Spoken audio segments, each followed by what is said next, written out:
फिर वही बात आ गई, अकाल मृत्यु वो मरे जो काम करे चंडाल का, काल उसका क्या बिगाड़े जो भक्त हो महाकाल का। शिव रोग से मुक्त आरोग्यता देते हैं, मेरे भगवान शंकर आरोग्यता प्रदान कर, रोग से मुक्ति। त्र्यंबकम यजामहे सुगंधिम पुष्टिवर्धनम, भगवान रोग से मुक्त कर। समय आया, आगे जो वर्णन आया भगवान शंकर के नयन अश्रु से रुद्राक्ष का वृक्ष उत्पन्न हुआ। क्या उत्पन्न हुआ? रुद्राक्ष। और रुद्राक्ष का वृक्ष भगवान शिव के नयन अश्रु से प्रकट होता है। एक मुखी से लेकर 14 मुखी तक रुद्राक्ष होता है। गले में पहनते हैं, आप लोग धारण करते होंगे। कई लोग तुलसी की माला पहनते हैं, कई लोग रुद्राक्ष की माला पहनते हैं। ध्यान दीजिए, ये तुलसी और रुद्राक्ष क्यों पहना जाता है? जैसे घर में जो मंदिर बनाया जाता है घर के अंदर, उसमें शिखर नहीं होना चाहिए। जिसके घर के मंदिर में शिखर होता है उसके घर में कभी जिंदगी में शांति नहीं रह सकती। इसलिए घर के मंदिर में शिखर का मूलता नहीं रहती। ये उसी तरह है जैसे गरुण घंटी। गरुण घंटी देखिए आपने, वो बजाते हो गरुण जी महाराज की घंटी। ये घंटी का नाद कहाँ कहाँ करना चाहिए?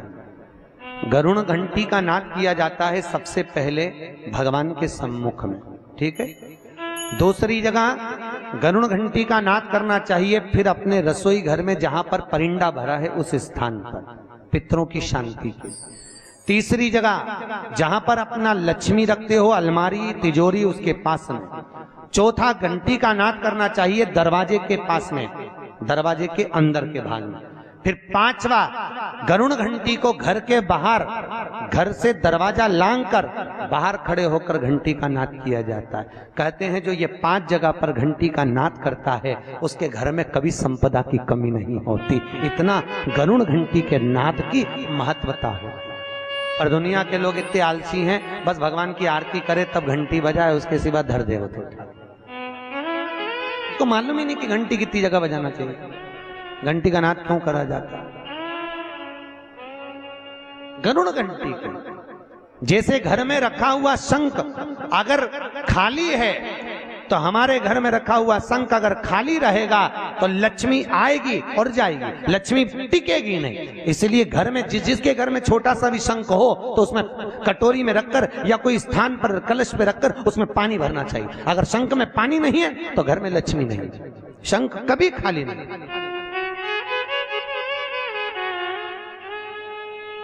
33 करोड़ देवी देवता में केवल एक भगवान शंकर हैं जिनके ऊपर शंख का जल नहीं चढ़ता। केवल एक शिव शंकर के ऊपर शंख का जल नहीं चढ़ता, क्योंकि शंकाचूर राक्षस को भगवान शिव ने मारा था और शंकाचूर राक्षस की हड्डी से शंख जाति का निर्माण हुआ था। इसलिए शंख का जल शिव जी पे नहीं चढ़ता। शास्त्र कहता है जो भूल से भी शंख का जल शंकर को समर्पित कर देता है 1000 ब्राह्मण की हत्या के बराबर उसको दोष लग जाता है। इसलिए शंख का जल शंकर को समर्पित नहीं। जिस व्यक्ति को नलियां चौक हो गई हों, डॉक्टर ने बोला बाईपास कराना पड़ेगा, उसको कुछ नहीं करना चाहिए। 7 बेर, बेर जानते हो क्या बोलते हैं यहाँ पर? बेर बेर बोलते हैं। 7 बेर प्रत्येक शिवरात्रि को शंकर जी के ऊपर समर्पित करना चालू कर दो। 7 बेर, जिंदगी में कभी बाईपास कराने की जरूरत नहीं पड़ेगी। केवल 7 बेर, उसमें से 1 बेर 7 बेर चढ़ाओ, 1 बेर उठा के लाओ और वो व्यक्ति को खिला दो जिसको बाईपास के लिए डॉक्टर ने बोला। फिर दूसरी बार चेक करवाना, वो खुद कह देगा कि बाईपास की जरूरत ही नहीं है, नाड़ियां क्लीन है एकदम, अटैक की बीमारी नहीं होती, हार्ट अटैक नहीं आता उस व्यक्ति जिसने प्रत्येक हर महीने की शिवरात्रि पर 7 बेर शिव को समर्पित करना चालू कर दिया। उसको कभी अटैक नहीं आ सकती, हार्ट अटैक की बीमारी नहीं। हमारा शिव दयालु, कितना कितना भाई। सती और शिव का जहां विवाह हुआ था ना, क्या बोलते हैं, त्रिजुगी नारायण। कौन कौन गया रात उठाओ? केदारनाथ से 12 किलोमीटर इधर गौरीकुंड से त्रिजुगी नारायण में, जहां शिव और सती का विवाह हुआ था, जहां पर माता सती शंकर के साथ में जब विवाह करी थी तो 7 जगह पर रुकी थी। सती मैया के रुकने पर वहां कुंड बन गए थे 7। आज भी शंकर और सती के विवाह की अग्नि वहां पर जल रही है, आज भी विवाह की अग्नि।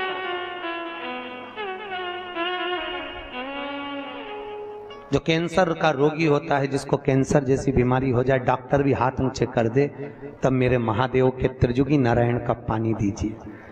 जहां शिव और सती का विवाह हुआ था 7 कुंड बने थे, उस 7 कुंड का पानी एक बोतल में भर के ले आओ और लगभग 21 दिन तक उसको 1-1 चम्मच पानी देना चालू कर दो। कैंसर की बीमारी में आराम लग जाता है, एकदम वो स्वस्थ हो जाता है। फिर चेक करवाओ जाके, तुम्हें जिसको कराना हो। पर एक शिव के उपासना में एक फल की प्राप्ति है। फिर वही वाली बात आ गई, चोटे को कुबेर बना दिया दादा, चोर को कुबेर। तो फिर सोचो, तुम तो शिव महापुराण की कथा सुन रहे हो, ये दादा है, बाबा है। कहते हैं दादा की गोद में जब पोता बैठता है ना, खाली नहीं उठता, उसको दादा 5 रुपए 10 रुपए या टॉफी देकर ही भेजता है। उसी तरह जो शिव महापुराण की कथा में आकर बैठता है, मेरा भोलेनाथ उसे खाली नहीं भेजता, कुछ ना कुछ देकर ही भेजता है।